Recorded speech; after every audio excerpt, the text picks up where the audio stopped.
Assalamualaikum warahmatullahi wabarakatuh. Ya syabab, insya Allah Uma akan menjawab beberapa pertanyaan penting terkait Syiah. Kenapa kira-kira Syiah membenci sahabat Rasulullah sallallahu alaihi wasallam, membenci Abu Bakar As-Siddiq, membenci Umar bin Khattab, dan yang lebih aneh lagi, kenapa Syiah membenci istri Rasulullah sallallahu alaihi wasallam, As-Sayyidah Aisyah, istri serumah dengan Rasulullah. Rasulullah telah memilihnya sebagai istri. Kenapa mereka benci dengan Sayyidah Aisyah? Apa alasannya? Kira-kira ada nggak alasan yang masuk akal dari narasi Syiah? Insya Allah kita akan membahas dan Uma akan menjawab semua pertanyaan ini dalam kajian sejarah. Sebelum kita membahas apapun tentang Syiah, kita harus ketahui dulu bahwa Syiah itu bukan satu kelompok. Tidak ada satu kelompok gitu yang namanya Syiah. Syiah itu puluhan kelompok, bahkan ratusan kelompok. Banyak kelompok di Syiah. Maka kita harus tentukan dulu, kita ini membahas Syiah yang mana. Syiah itu banyak kelompok. Ada beberapa dari Syiah yang ajarannya sangat jauh dengan ajaran kita, Ahlul Sunnah wal Jamaah. Dan ada beberapa kelompok dari Syiah yang ajarannya dekat dengan Ahlul Sunnah wal Jamaah. Maka kita harus tentukan, kita ini bahas Syiah yang mana. Secara umum, ada 3 kelompok Syiah yang paling terkenal di dunia. Ya, ini 3 yang paling terkenal. Yang pertama namanya Syiah Zaidiyah. Syiah Zaidiyah itu ada di Yaman. Mungkin kalau teman-teman baca berita Timur Tengah, ada kelompok namanya Al-Houthiyun atau Al-Houthiyin. Ya, ini Syiah Zaidiyah. Kelompok Al-Houthiyin ini manhajnya atau agamanya Syiah Zaidiyah. Dan ini kelompok Syiah yang bisa dibilang paling dekat ajarannya dengan Ahlul Sunnah wal Jamaah, karena mereka tidak membenci sahabat Nabi Muhammad SAW dan mereka tidak membenci istri Nabi Muhammad SAW, As-Sayyidah Aisyah. Tetapi mereka minoritas, teman-teman. Tidak sampai 1% dari jumlah Syiah yang ada di dunia. Ini kelompok yang pertama dan bukan ini yang kita akan bahas hari ini. Ada kelompok yang kedua, namanya Syiah Ismailiyah. Dan ini Uma sudah bahas di kajian sejarah yang lain. Ini kelompok Syiah yang paling jauh ajarannya dari ajaran Ahlul Sunnah wal Jamaah, dari ajaran Islam. Dan bukan ini yang akan dibahas hari ini juga, karena mereka juga minoritas. Kemudian ada kelompok yang ketiga, teman-teman, yaitu Syiah Ithna Ashriyah, Syiah ke-12. Dan ini Syiah mayoritas, teman-teman. Kalau teman-teman di sosmed melihat video tentang Syiah, kemungkinan besar ini video Syiah Ithna Ashriyah, Syiah ke-12. Ini Syiah yang ada di Iran, ini Syiah yang ada di Irak, ini Syiah yang akhir-akhir ini mulai muncul di Indonesia, teman-teman. Syiah ke-12, dan ini mayoritas Syiah yang di dunia itu Syiah ke-12, Syiah Ithna Ashriyah, dan ini insya Allah yang akan dibahas hari ini. Dasar pemikiran Syiah atau pondasi pemikiran Syiah, konsep utama dalam aliran Syiah itu satu. Ini konsep utama. Syiah itu dibangun atas pondasi tersebut, atas konsep tersebut. Apa konsep tersebut? Konsepnya adalah yang berhak jadi khalifah setelah Nabi Muhammad SAW meninggal dunia adalah Ali bin Abi Thalib dan keturunannya. Misalnya Ali bin Abi Thalib, terus Al-Hasan, terus Al-Husain, dan seterusnya. Tidak boleh ada yang menjadi khalifah kecuali dari keturunan Ali bin Abi Thalib. Dan menurut Syiah, Rasulullah SAW sudah mewasiatkan kepada sahabatnya bahwa yang menjadi penerus Rasulullah, khalifah Rasulullah adalah Ali bin Abi Thalib. Dan ini tidak benar pasti. Rasulullah tidak mewasiatkan khilafah atau tidak mewasiatkan kepemimpinan kepada siapapun. Rasulullah membuka pintunya secara lebar. Yang baik, yang bertanggung jawab, yang berhak, silahkan jadi pemimpin umat Islam. Bukan berdasarkan keturunan, karena Islam itu bukan dinasti, bukan kerajaan. Dan menurut Syiah ke-12, dan kalau kita melihat namanya Syiah ke-12. Kenapa angka ke-12? Karena mereka percaya pada 12 imam. Mereka percaya bahwa ada 12 imam yang berhak jadi khalifah setelah Nabi Muhammad SAW meninggal dunia. Imam yang pertama adalah Ali bin Abi Thalib. Imam yang kedua adalah Al-Hasan. Imam yang ketiga adalah Al-Husain. Imam yang keempat adalah Ali Zainul Abidin.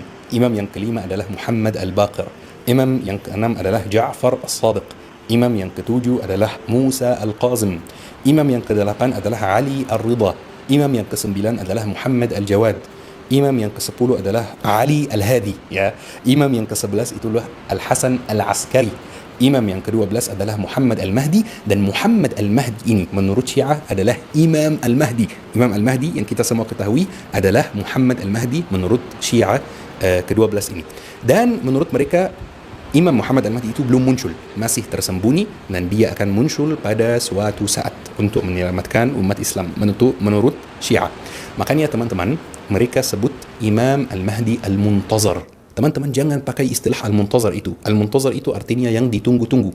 Kita Ahlus Sunnah wal Jamaah tidak menunggu Imam Al-Mahdi. Kalau Imam Al-Mahdi muncul, alhamdulillah kita baiat kepada Imam Al-Mahdi. Tetapi kita tidak tunggu-tunggu Imam Al-Mahdi, tetapi Syiah menunggu Imam Al-Mahdi, dan setiap perayaan mereka teriak-teriak memanggil Imam Al-Mahdi supaya datang. Makanya kita Ahlus Sunnah wal Jamaah istilah yang kita bisa pakai adalah Imam Al-Mahdi, bukan Al-Mahdi Al-Muntazar. Kata Al-Muntazar itu istilah Syiah. Selain 12 imam itu teman-teman, menurut Syiah tidak boleh ada yang menjadi pemimpin umat Islam. Jadi otomatis menurut Syiah, para sahabat, khususnya Abu Bakar As-Siddiq dan Umar bin Khattab, merebut kekuasaan yang menjadi hak Ali bin Abi Thalib. Mereka merebut kekuasaan dari Ali bin Abi Thalib. Mereka memaksa umat Islam untuk menerima Abu Bakar As-Siddiq sebagai khalifah. Tetapi ini semuanya tidak benar. Kita semua ketahui bahwa Muhajirin dan Ansar berkumpul di Thaqifat Bani Sa'idah setelah Rasulullah meninggal dunia, dan ini sudah dijelaskan di kajian-kajian sebelumnya. Muhajirin dan Ansar berkumpul di Thaqifah Bani Sa'idah dan bermusyawarah siapa yang berhak jadi khalifah, dan mereka semua sepakat bahwa yang berhak jadi khalifah adalah Abu Bakar As-Siddiq, teman-teman. Tetapi versi Syiah, Abu Bakar As-Siddiq dipilih menjadi khalifah bukan dengan musyawarah, tetapi dengan paksaan. Abu Bakar As-Siddiq menutupi semua hadis di mana Rasulullah mewasiatkan bahwa Ali bin Abi Thalib yang berhak jadi khalifah, bahkan memaksa semua sahabat yang lain untuk menerima dirinya untuk menjadi khalifah, dan ganggu sahabat yang tidak menerima Abu Bakar As-Siddiq sebagai khalifah. Ini versi Syiah, teman-teman. Makanya mereka benci dengan Abu Bakar As-Siddiq. Tapi bagaimana dengan Umar bin Khattab? Syiah juga benci dengan Umar bin Khattab karena menurut Syiah Umar bin Khattab membantu Abu Bakar As-Siddiq merebut kekuasaan dari Ali bin Abi Thalib. Bahkan menurut mereka ada satu cerita yang sangat aneh. Umar bin Khattab dikirim oleh Abu Bakar As-Siddiq ke rumah Fatimah, anak Rasulullah sallallahu alaihi wasallam, untuk memaksa dia baiat kepada Abu Bakar As-Siddiq. Dan ketika Umar bin Khattab sampai rumah Fatimah, Umar bin Khattab dorong pintunya dengan keras karena Fatimah tidak mau buka pintu. Dan kebetulan di pintu ini ada paku. Paku ini masuk tusuk perut Fatimah yang lagi hamil waktu itu. Dan ini tidak benar. Fatimah tidak hamil waktu itu. Yang lagi hamil waktu itu membawa saudara Al-Hasan dan Al-Husain namanya Muhsin menurut Syiah, dan kehamilannya itu gugur gara-gara Umar bin Khattab dorong pintunya dan paku ini masuk ke perut Sayyidah Fatimah. Makanya mereka juga membenci Umar bin Khattab. Ini cerita yang terasa dari alam lain, teman-teman. Tidak ada dalilnya dan tidak ada sumber apapun dalam sejarah, tidak ada yang menceritakan hal seperti itu. Masa mereka membenci Abu Bakar As-Siddiq? Abu Bakar As-Siddiq orang yang menemani Rasulullah sallallahu alaihi wasallam saat hijrah. Kalau memang Abu Bakar As-Siddiq orang jahat, kenapa Rasulullah sallallahu alaihi wasallam memilih Abu Bakar As-Siddiq sebagai teman, sebagai sahabat dekat? Kenapa Rasulullah sallallahu alaihi wasallam menikah dengan anak Abu Bakar As-Siddiq? Rasulullah sallallahu alaihi wasallam bersabda, "Law wuzina iman Abi Bakr bi imani ahli al-ard, la rajahat kaffatu Abi Bakr." Seandainya keimanan Abu Bakar As-Siddiq ditimbang dengan keimanan semua penduduk bumi, maka sungguh keimanan Abu Bakar As-Siddiq lebih berat dibanding semua keimanan penduduk bumi. Mohon maaf, ini berarti Rasulullah tidak bisa memilih teman? Na'udzubillah min zalik. Na'udzubillah. Rasulullah manusia maksum. Masa Rasulullah tidak bisa memilih sahabat dekatnya? Kalau Abu Bakar As-Siddiq orang buruk, kenapa Ali bin Abi Thalib baiat kepada Abu Bakar As-Siddiq? Tercatat dalam sejarah, tercatat dalam buku kita Ahlus Sunnah wal Jamaah dan buku Syiah juga, bahwa Ali bin Abi Thalib baiat kepada Abu Bakar As-Siddiq. Ali bin Abi Thalib yang terkenal dengan keberaniannya, yang terkenal dengan kekuatan yang luar biasa. Kenapa bisa terpaksa baiat kepada Abu Bakar As-Siddiq? Ini bukan terpaksa. Ali bin Abi Thalib baiat kepada Abu Bakar As-Siddiq dengan sukarela. Kalau memang Umar bin Khattab orang buruk, kenapa Rasulullah sallallahu alaihi wasallam bersabda, "Lau kana ba'di nabiyyan lakana Umar." Seandainya setelah aku ada nabi, maka Umar akan menjadi nabi. Kenapa Rasulullah sallallahu alaihi wasallam bersabda, "Inna Allah wada'a al-haqqa 'ala lisani Umar yaqulu bih." Allah Subhanahu wa taala meletakkan kebenaran di atas lisan Umar. Pertanyaan yang belum ada jawabannya sampai hari ini. Kenapa Ali bin Abi Thalib diam ketika istrinya dikasari? Kenapa Ali bin Abi Thalib diam ketika istrinya kehamilannya digugurkan, kalau memang kehamilannya digugurkan, kalau memang dikasari, karena tidak pernah dikasari, tidak pernah menggugurkan kehamilannya. Ini semuanya cerita palsu. Kenapa Ali bin Abi Thalib diam? Ali bin Abi Thalib itu sahabat yang terkenal dengan keberanian yang luar biasa, teman-teman, terkenal dengan kekuatan yang luar biasa. Di salah satu perang, di salah satu ghazwah, umat Islam kelilingi sebuah kastel milik orang Yahudi, kelilingi kastel tersebut. Kemudian tidak ada yang bisa masuk kastel ini karena pintu kastel ini sangat besar dan sangat berat. Ali bin Abi Thalib pegang pintu kastel ini dan lepas pintu kastel dari tempatnya, angkat pintu kastel itu sendiri, teman-teman. Setelah perangnya selesai, ada 60 orang dari sahabat berusaha untuk pegang pintu kastel ini. 60 orang tidak mampu angkat pintunya.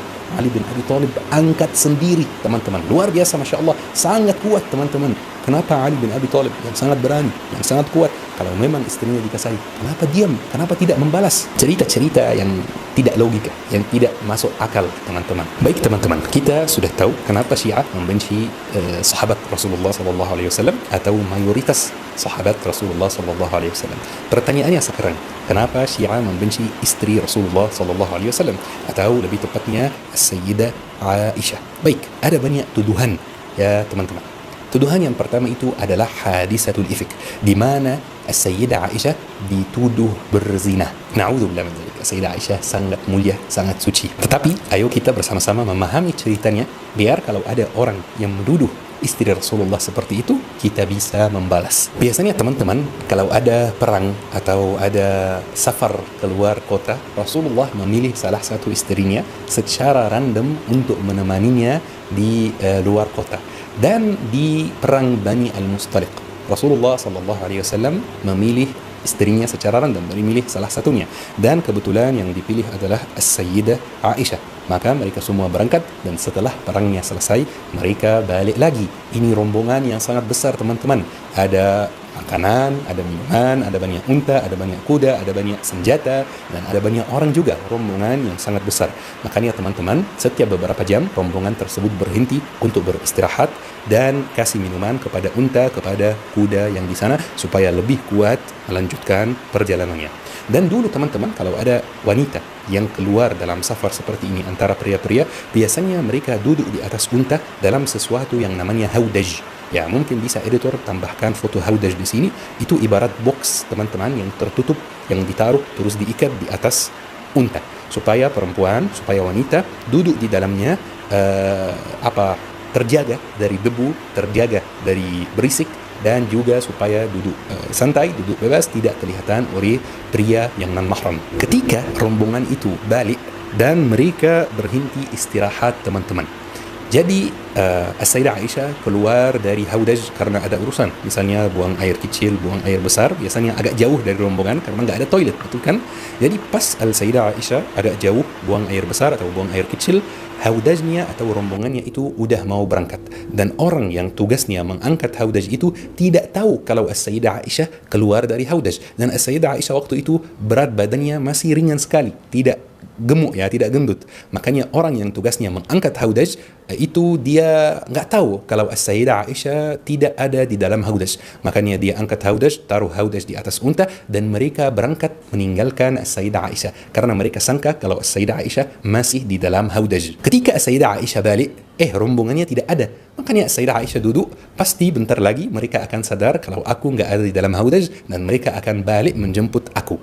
Sayyidah Aisyah duduk menunggu rombongannya. Dan pas Sayyidah Aisyah duduk, Sayyidah Aisyah ketiduran, teman-teman. Dan pas Sayyidah Aisyah tidur, teman-teman, ada sahabat Rasulullah SAW yang juga mengikuti rombongannya, tetapi mungkin agak telat atau gitu. Namanya Safwan.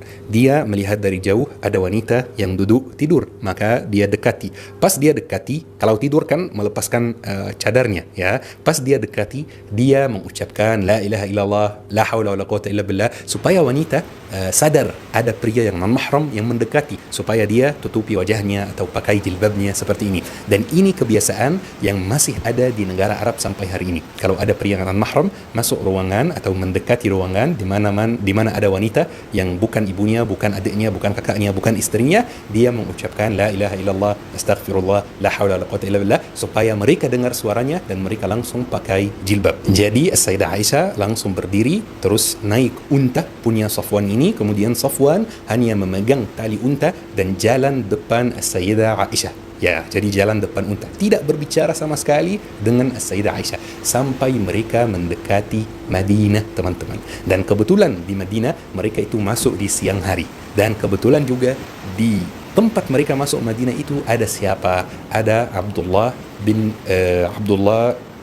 Abi bin Salul, orang yang merupakan kepala orang munafik di Madinah, ketua orang munafik di Madinah, teman-teman, orang yang mengarahkan dan memandu orang-orang munafik. Ketika dia melihat As-Sayyidah Aisyah masuk dan Safwan depan As-Sayyidah Aisyah memandu untanya, pegang tali untanya, langsung Abdullah mengatakan sepertinya ada sesuatu yang terjadi antara mereka berdua. La ilaha illallah.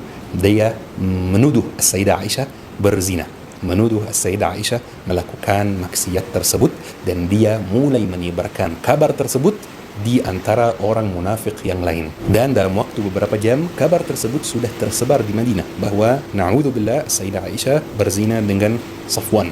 Tetapi teman-teman, Allah Subhanahu wa taala menurunkan wahyu Al-Quran surat An-Nur mulai ayat 11 sampai ayat 20, membebaskan Sayyidah Aisyah dari dosa tersebut dan menjaga reputasi Sayyidah Aisyah, dan menyampaikan bahwa Sayyidah Aisyah tidak melakukan dosa tersebut. Teman-teman bisa baca sendiri di Al-Quran surat An-Nur ayat 11 sampai ayat 20.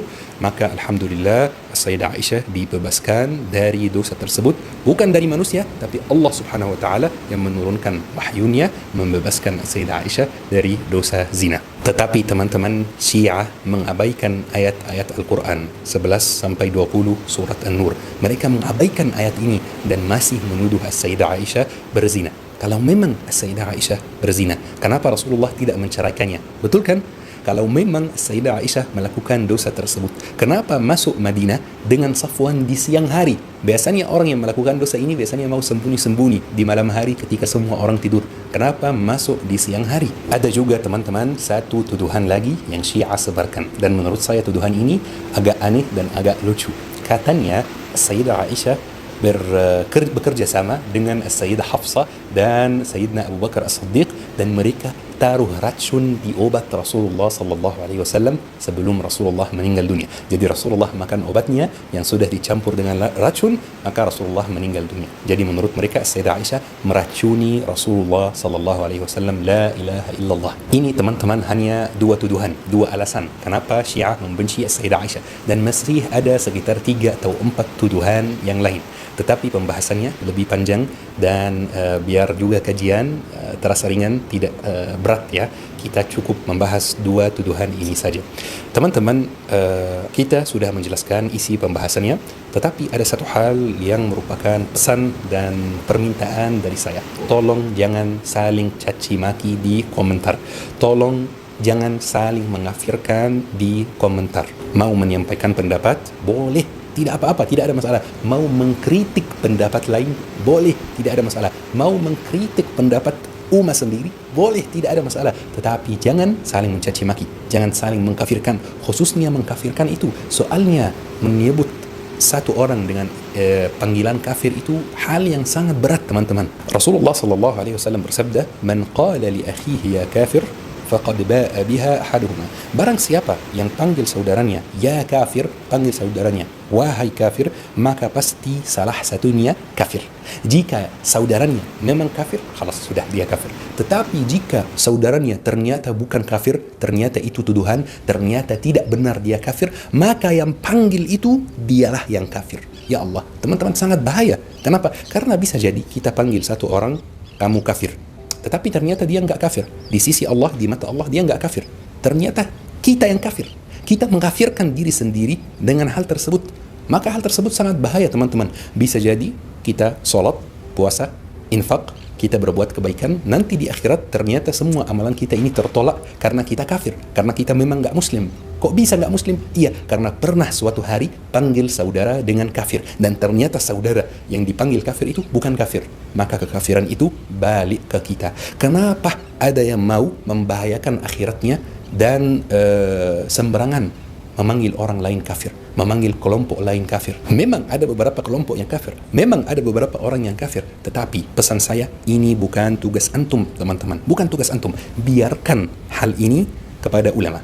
Biarkan ulama yang paham ilmu agama, yang bertanggung jawab atas keputusannya, biarkan mereka yang menentukan, biarkan mereka yang menyampaikan hal ini. Kalau antum paham ilmu agama dan merasa diri sudah cukup dalam soal ilmu agama, ya terserah. Tapi harus siap bertanggung jawab atas setiap statement yang kita keluarkan, atas setiap pernyataan yang kita keluarkan. Semoga insyaAllah kita bisa menjaga akidah kita, Ahlus Sunnah wal Jamaah. Semoga kita dijauhkan dari akidah-akidah yang menyimpang. Semoga kajian hari ini bermanfaat. Syukran teman-teman. Ayo kita akhiri dengan doa kafaratul majlis. Subhanakallahumma bihamdik, asyhadu an la ilaha illa anta, astaghfiruka wa atubu ilaik. Syukran. Wassalamualaikum warahmatullahi wabarakatuh.